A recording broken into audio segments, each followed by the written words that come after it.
Chers frères et sœurs dans le Seigneur, Nabanzi Bandeko,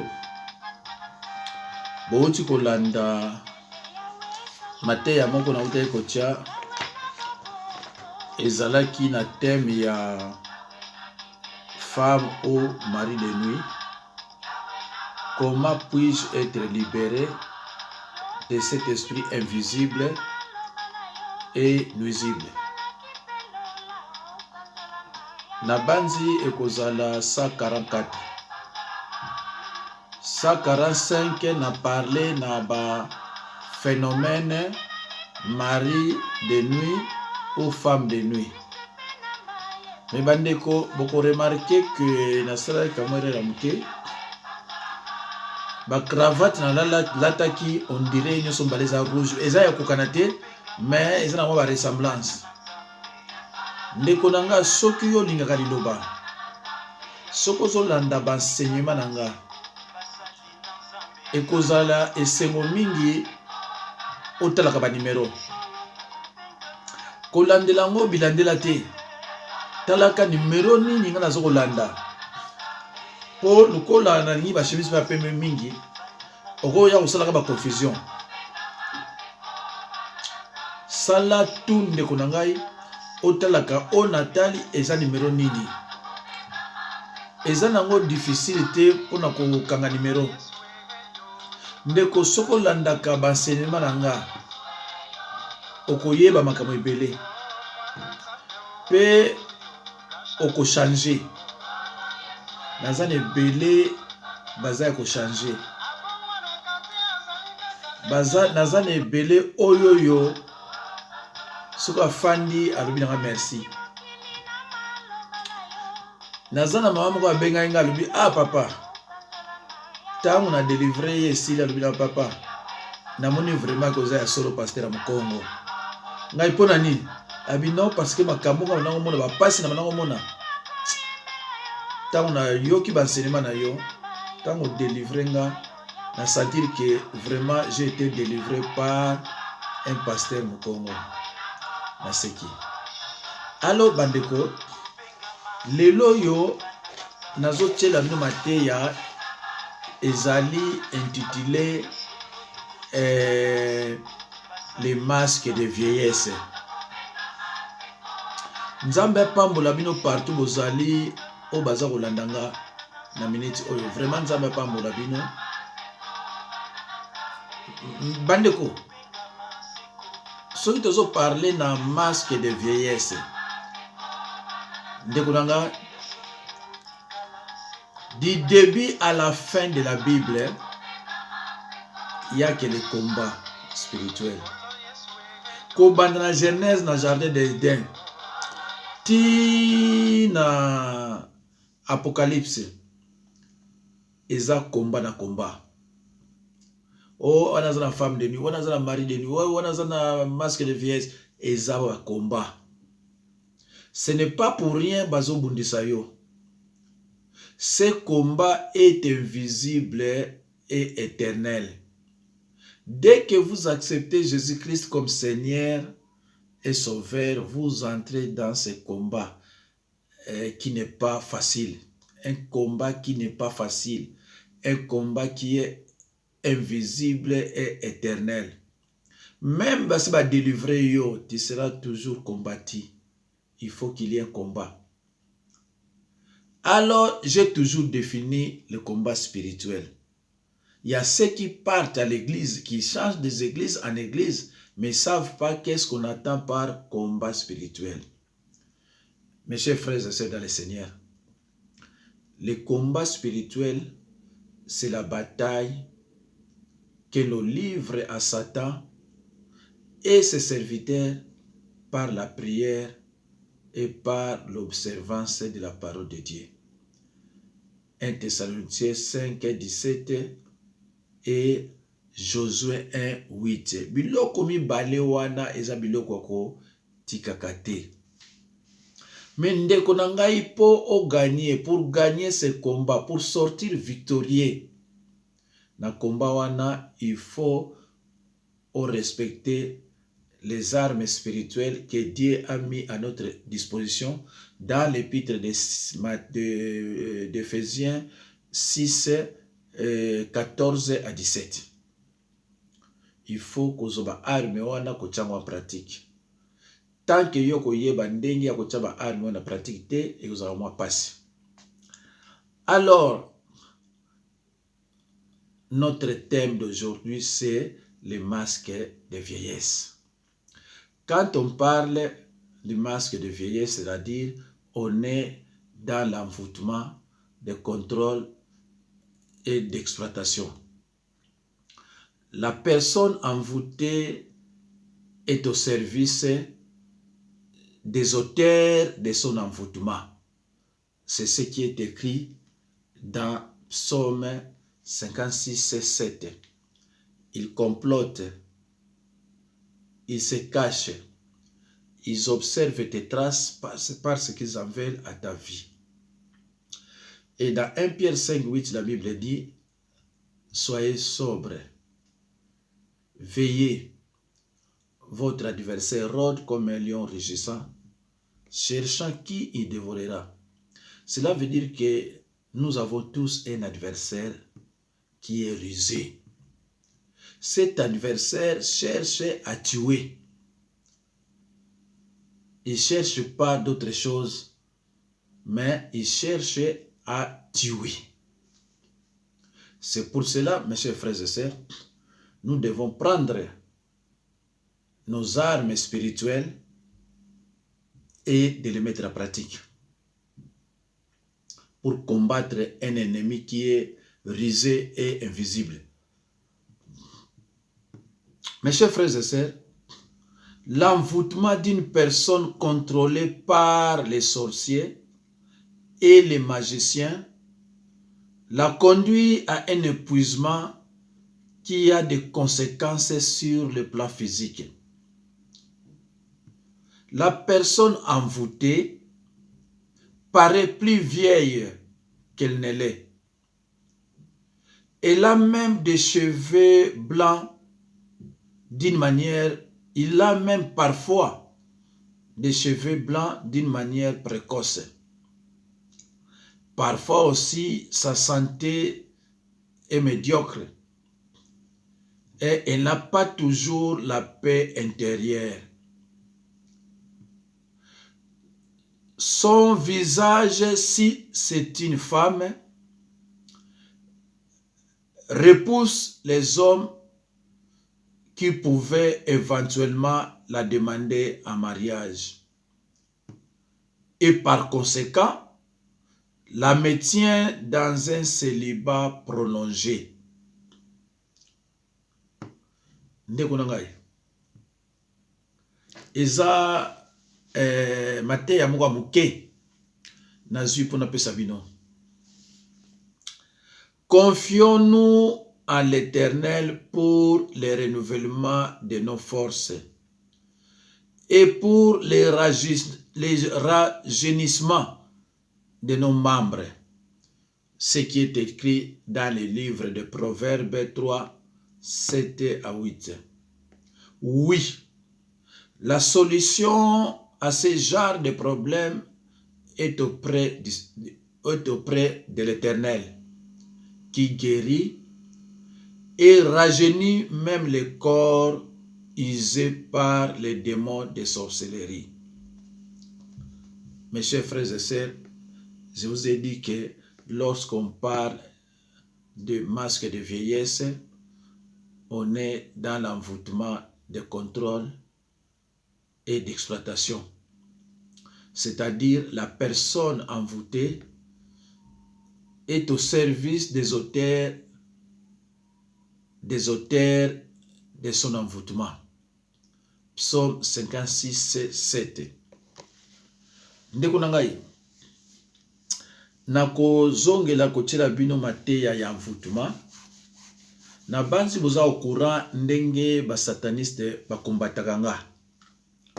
Soki ba moni na tie mateya oyoyo eza ko toucher bango, bako kene mbangu pa na lekaki na yebite so basaka ndenge nini après balongoli mateya wana. Na tchaka mateya oyo envoûtement e bandeliti na suka. Mais hélas bandeko tosala nini?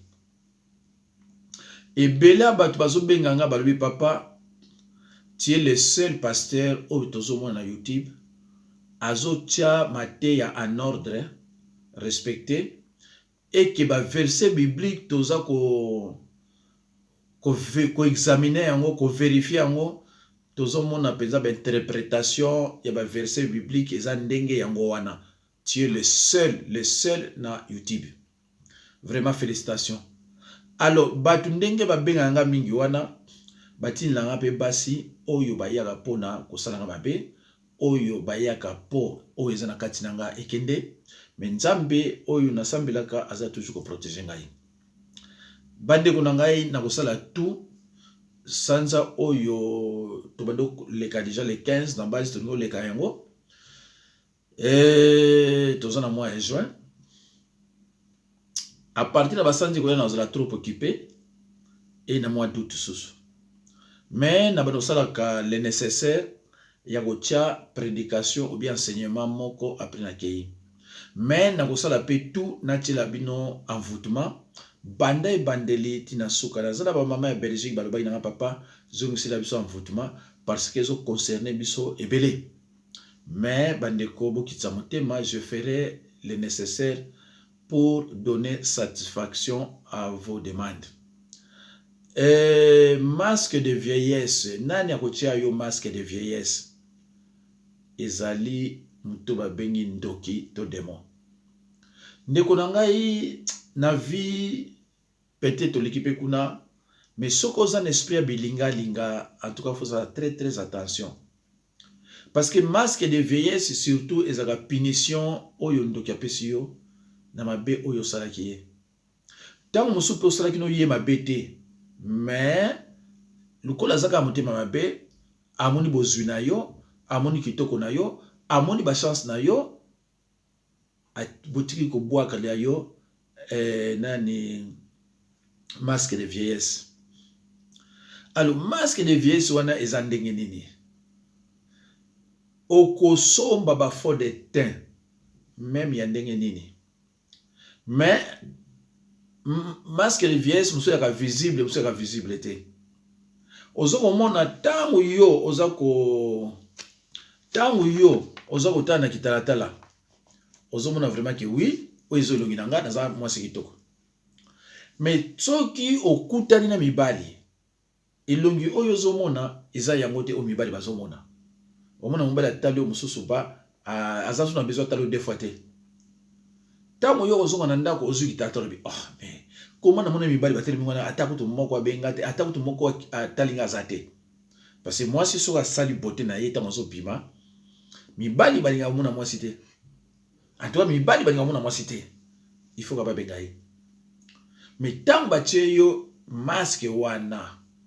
Déjà batie yo masque wana pour balater. Batie yo masque wana pour batu balinga yo te. Donc suka na ngo suki la onini tango so apeso mari de nuit. C'est pour cela bandeko. Ba masque muso ko zo pe wapi. Ndeko boke baka. Soki bino bomoni église tondi na bato ebele. Olobi ke église wana eza église nzambe azali. Neti ba église wa mokuna ya ba walesa ya ba ebele. Olobi kuna nzambe ali. Tango okende kuna banda ko délivrer yo. Eloko ezalaka te. Ndeko na ngai. Mosala nzambe bayebaka ina ba verset biblique. Ba apôtre Paul, ba apôtre Jésus Christ bayebaka na ba verset biblique. Jésus bayebaka na ba verset biblique. Nazomona ba pasteur mususu pardon azawana akomisa église assemblée awasala ba voiture bato so metile maboko. Aucune église mususu adoration na louange ezokale mususu désert. Ndeko nga so moni église ano bima. Église ezali lié ya parole na prière. Adoration na louange il faut ezala. Mais ezala exagéré te na ndenge ke elongola yo me maluba oyo uti ko yoka na ndako na nzambe. Ce que vraiment mon exagéré, ça ne vaut même pas la peine. Parce que ceux qui ont le moins d'akuna yo zo kende église. A priori, au kende pour la louange na adoration te. Au kende ke pour na koyoka liloba.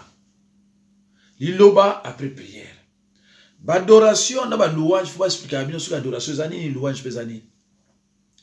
Alors ceux qui est leki et comme na bato on ko bina ba danse moko ndire sur likamunini. Ça ne vaut même pas la peine.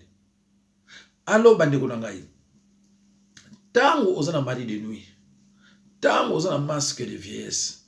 Tango komi impuissance sexuelle. Biloko nyonso wana eza yamona bande ko na ngai epesa nga pasi tango nazomona yo ozo komila sataniste ke yo oza ya nzambe. Ndeko na ngai ozo commettre péché de participation.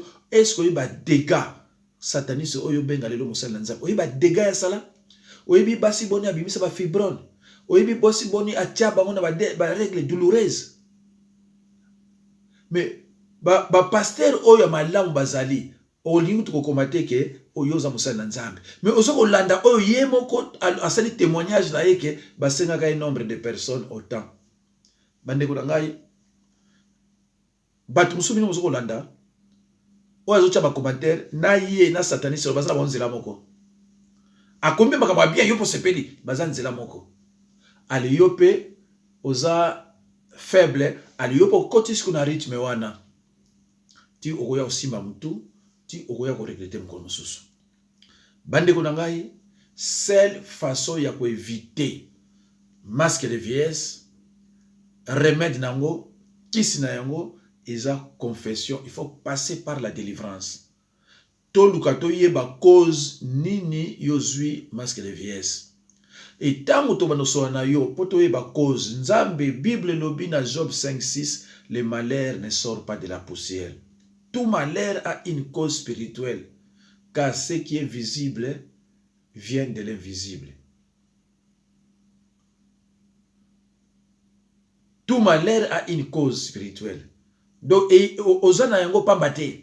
Tant que tu na yo, na kirda male, betito ya oyeba ke yango yo. Malheureusement, nazoka basi mingi bayaka na lokuta. Moi si c'est différent na mobali. Mais na basi musupe ayaka mona lobby vérité. Nazana mama mususu ayaki tango bandolo baka vérité na kirda, tango kena ba examen ba malade ne se bungi parce que fongoli motema. Yozo ya pa mosel na nzambe makamuso zo ko bomba. Nazotuna mutu azoloba après l'être sili sinde tango nazoloba na yeme mama. Na makamo yo yipsinga fozala na mari de nuit, il faut l'autre ndoto sobota ou bien otambola kana bana ou bien ozaka na zemi, en tout cas na oyo yo lobi biloko ngana zoba il faut ezapa na yo. Et après lobi na monde mutayo yipsango na lotaka ndoto na bota, na lotaka ndoto voilà. Mais pourquoi okoloba ngote tango tozo solanga na yo? Ozoko zela otiaka ba piège. Surtout bino banani ba nouveau évangéliste na ba pasteur asika faut cela très attention ceux qui moi c'est pas na yo pour le délivrance parce que exemple na critiquer bango te exemple ça nanga mais ils sont tous souvent dans les mensonges au moins na bana bazam salama be ayebi ke bana bazam salama be mais bon avant nae azumu na soni pendant le bano ke bana bazam salama be mais atamona na bana wana na ba place ba pasteur belé tu tango ya ko découvrir ye abano seka tu te rends compte ndeko musala ki pasteur eza musala moko ya pasi oya pasi oya mona on pasi te aza pasteur te aza neka aventurier mais oya za pasteur a solo eza musala moko eza très difficile ba bengi yango peza très difficile naki na mwana mwasi ko mwasi avana na France te na mboka mususu akenda Kinshasa tango azongi atale longi na ye do acheba fond de terre, acheba poudre, acheba nini. Et le côté. Jour à Bengaïnga, Nabine Yaka. Tant voyez, na sadi imposition de main. Na lobby. Si vous tant vendre avant kende, azumu na bilo kwa bana mona longina eza susté. Amone longina hey papa ngana mo nazo mosubilo kwa onte nazo ngabi mama to bondela ki mona teta to zo bondela tango azongi na mboka ya alaka amoni yango susu te. Mais ntango tosololaki na ye toyebaki place eutaki pa papa na ye. Mpo na nini? Mpo na koexplike bino te. Bandeko, il faut ozala prudent. Il faut otalaka eloko nini eza na kati ya nzoto na yo. Il faut kokebaka kolukaka ba problème pa ya bato. Surtout moto aza na misala mabe aza ndoki. Soko fingi eke yo aza ndoki. Eke ya solo pa aza ndoki. Ndeko nanga pika. Bible bien sur la Matthieu 10:16, je vous envoie comme des brebis au milieu des loups. Soyez prudents comme des serpents et simples comme des colombes. Zala na prudence neti nyoka. Mais zala pe mutu moko ya munoko okangama neti pigeon. Bible lobby, je crois, na 14:6 ou 15:6 na Job, ce n'est pas moi, mais c'est ta bouche qui te condamne. Munoko na yo. La vie et la mort sont au pouvoir de la langue. Il faut que ça fasse très attention. Alors, bandeko nangai, na bandi, bozuka moi muke résumé ba femme au mari de nuit. Je crois que bozupe ya masque de vieillesse. Mutu ako comme ça yo ako bois kilo masque de vieillesse kaka ndoki bien démon. Mutu susute. Mutu oyo azana malo oyo azana misala wana te. Ako bois kila yo masque de vieillesse. Masque de vieillesse est un côté envoûtement. Au cause d'un embrassement, au cause d'une relation sexuelle, au cause d'un bango doit y bibi lo wana ngebele zalaka pour bazango bazabata domaine. Mais malheureusement, tant que bango bayaka bazoko sabino ba sataniste, on ne va expliquer rabino ndenge ba boki la batu biloko oyo, te bazo me bino ba distraction. C'est regrettable quand même. Vrai biloko bango ba yebi ndenge ko expliquer yango parce que ngana yebi yango au fond ya ko expliquer bino ngote. Mais na expliquer yango ndenge to yikola. Mais yo siko na sezo koma yo vraiment za musala nzambe. Ndeko na ngai faut kebaka ko sala ka basi kanai. Faut kebaka ko sala ka mibali kanai. Pour retour et ça sera très dangereux. Retour et ça sera très dangereux. Pour na ko bima et pa wana, il faut vraiment vérité. Na lobaki na bando na mususu. Dans épître de Ephésiens 6, 14a, la Bible dit, tenez donc ferme, ayez à vos reins la vérité pour sentir.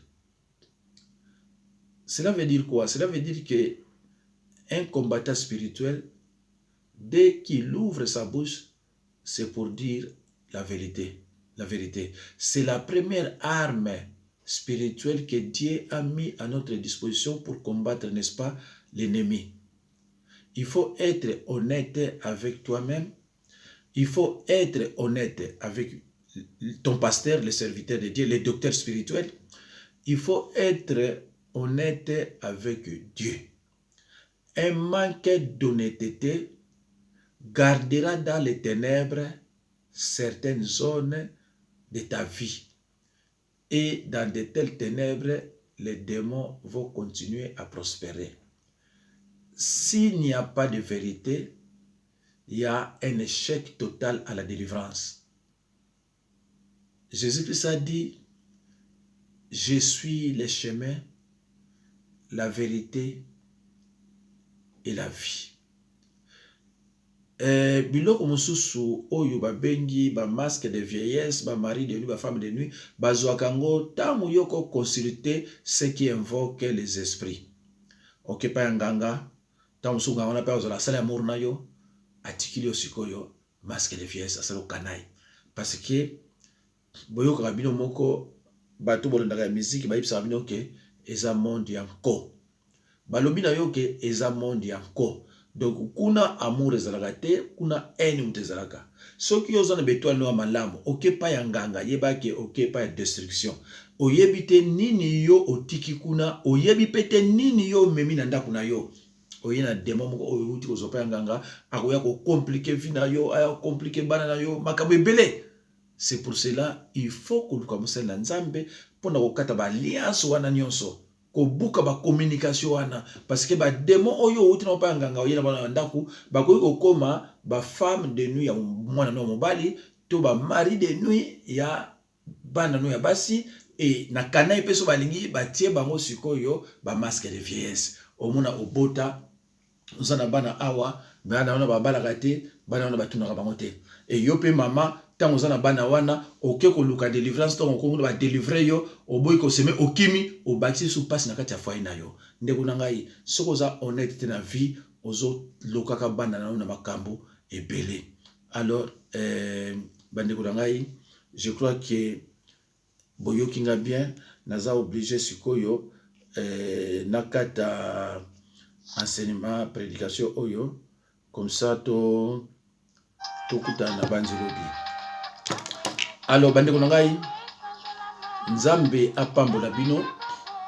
Je crois que ni bandeli na pesa bino numéro nanga soki na pesa bino numéro ngote na kopesa bino sikoyo 06 51 03 90 89.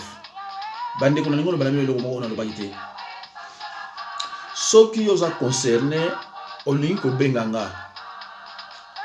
Kota omoni tango zotala vidéo na ngai.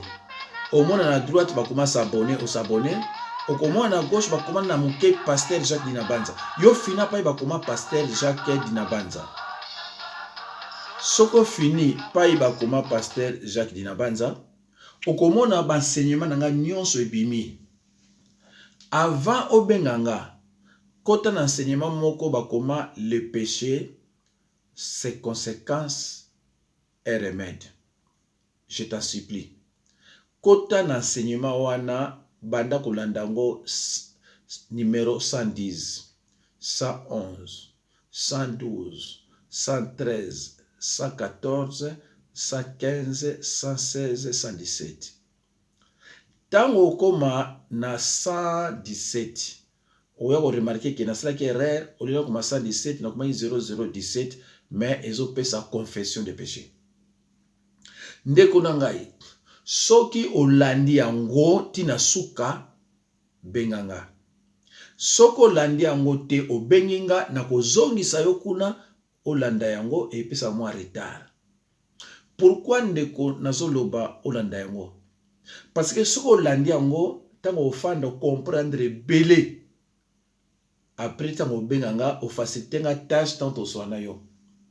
Nazana bato ebele bazo benganga yawa omona ba ah papa soki toyeba na no avant nde na lobi na yo ke obwaki linga mbwakela.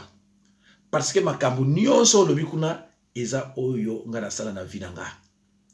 Ba mama ngona yebisa bango l'air nyonso surtout bango habité eza oyo sa na vie na yo te oyo biso nyonso to sala na vie. Yango na yo kuti kuna. Alors tango yoko yoka yango tango ya pananga je suis sûr que okoloba vérité. Thème nango ezali le péché, ses conséquences et remèdes. Donc masumu oto salaka ba conséquences na yango et puis kisi nango eza nini yango na sengi na bino bandeko bolanda ngai soko za na ba kokoso olingi délivrance landa nous le péché, ses conséquences et remèdes. Ko brûler ba numéro te okoya komona pasi banda na 110 111 tina 117. Soki ozana ba difficulté ko luka yango za na WhatsApp surtout so benga ngaza na WhatsApp parce que travail to sa na WhatsApp. Soki ozana ba difficulté ya komona yango soki ozana portable eza na WhatsApp obenga na numéro nanga na 06 51 03 92 89 okomona WhatsApp range bima pa na yo.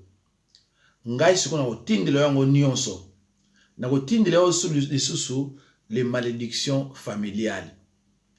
Na mi bari lisusu les 7 étapes vers la délivrance. Les 7 conditions vers la délivrance. Ba condition na soko ndimi yango te ba ko délivrer ote. Condition liboso ezali honnêteté. Deuxième condition ezali humilité omikitisa.